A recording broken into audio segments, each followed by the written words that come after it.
కృతజ్ఞత. అనగనగా మాధవపురంలో రామదాసు అనే హరిదాసు ఉండేవాడు. ఆయన యువకుడిగా ఉన్నప్పుడు హరికథలు చెబుతూ సంపాదించేవాడు.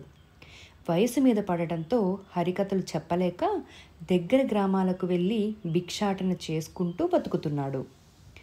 ఓ రోజు పొరుగురికి భిక్షాటనకు పోయి సాయంత్రం వేళకు ఇంటికి తిరిగి వస్తుంటే అతనికి కాలికి గాయమై కావ్ కావ్ అని అరుస్తున్న కాకి కనిపించింది.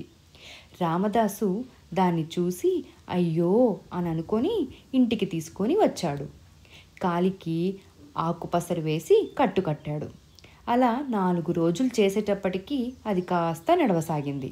కానీ ఇల్లు వదిలిపెట్టి పోకుండా వాళ్ళు వేసే మెతుకులు తిని అక్కడే ఉండసాగింది. కొంతకాలానికి ఎండాకాలం వచ్చింది.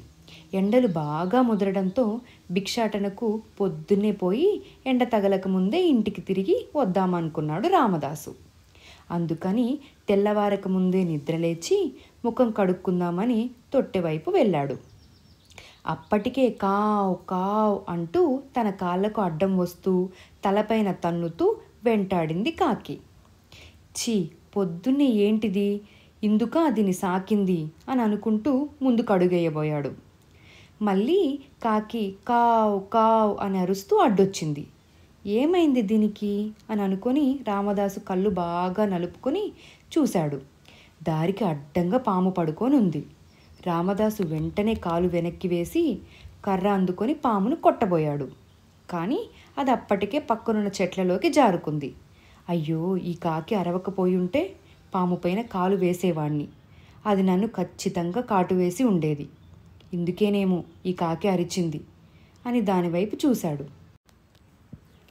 అది చెట్టు కొమ్మ మీద కూర్చొని ఆయన తనకు చేసిన మేలుకి ఈపాటి సాయమైనా చేయగలిగాను కదా అన్నట్లుగా కృతజ్ఞతాభావంతో రామదాసు వైపు చూసింది. Thank you for watching Anaganaga.